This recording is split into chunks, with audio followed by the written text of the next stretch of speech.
ইসলামের বিষয়গুলোর মধ্যে সিদক তথা সত্যবাদিতা এটা অত্যন্ত গুরুত্বপূর্ণ একটি বিষয়।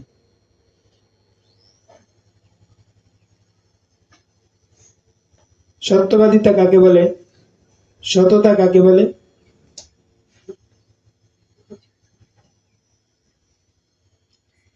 কিতাবের মধ্যে এভাবে এসেছে, মুতাবাকাতুল কওল লিল ওয়াকি মা'আল ইখলাসি লিল্লাহি।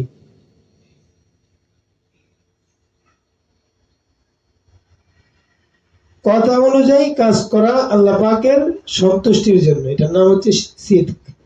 মুখে যেটা বলবো কাজেও সেটা।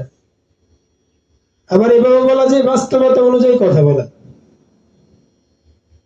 যেটা বাস্তবতা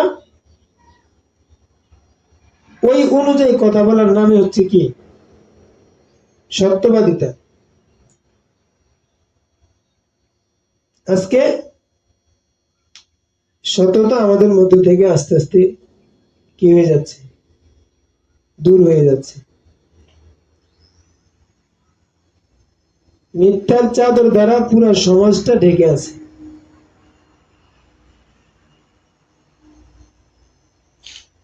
মুখে একটা বলে কাজে আরেকটা বলে, মুখে অনেক কিছু বলে কাজে কিছুই নেই, কাজে আরেকটা করে, সামনে একটা পিছনে গেলে আরেকটা। ইসলামের মধ্যে সবচাইতে ক্ষতি হয়েছে মুনাফিকদের দ্বারা। তারা সামনে অনেক ভালো ভালো কথাবার্তা বলতো, পিছনে গেলে মুখোশ খুলে ফেলতো, তাদের অবস্থা অন্যরকম হয়ে যেত।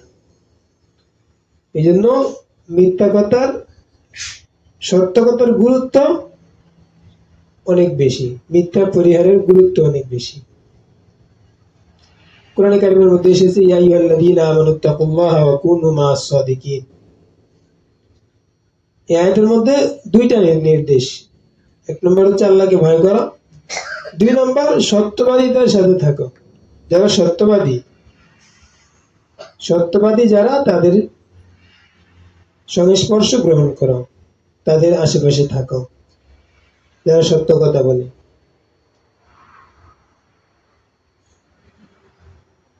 আল্লাহ পাক আমাদের সবাইকে সত্য কথা বলার তৌফিক দান করে। হাযা ইয়াউমা ইয়ানফাউস সাদিকিনা সিদকুহুম।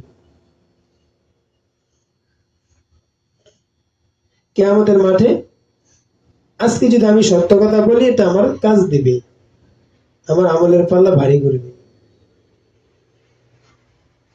কিন্তু যদি মিথ্যা কথা বলি এর পরিণতি আমাকে কি করতে হবে?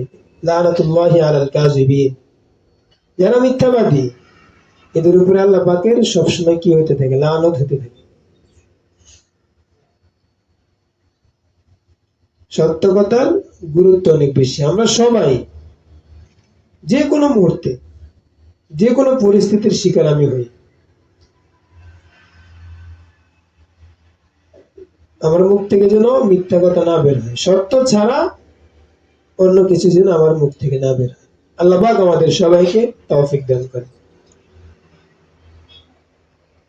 হাদিসের মধ্যে এসেছে আলাইকুম বিসিদক, তোমাদের জন্য সত্যটা লাজিমি, অপরিহার্য বিষয়। সবাই সত্যকে আঁকড়ে ধরবে মজবুত করে। ফাইন্না সিদকা ইয়াহদি ইলাল বিররি, কেননা সততা তোমাকে নেক কাজের দিকে নিয়ে যাবে। একটা অন্যায় করলে এটাকে যদি চাপা দিতে হয় হাজারো মিথ্যা বলতে হয়। অন্যায় হয়েছে কয়টা? একটা, কিন্তু অন্যায়কে চাপা দিতে হলে আমাকে হাজার মিথ্যা বলতে হবে। আর যদি বলে যে না আমি এটা করেছি, শেষ।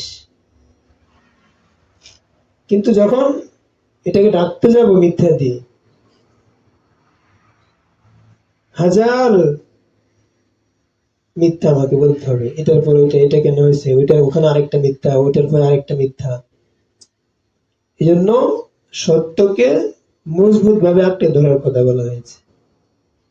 ফাইন্না সিদকা ইয়াহদি ইলাল বিররি ওয়া ইন্নাল বিররা ইয়াহদি ইলাল জান্নাহ। আর সত্য আমাদেরকে নিয়ে যাবে নেকির দিকে, নেকি আমাদেরকে নিয়ে যাবে জান্নাতের দিকে। এই জন্য আমরা এখন থেকে জীবনে কখনো যে কোনো পরিস্থিতিতে মিথ্যা কথা বলবো না। আব্দুল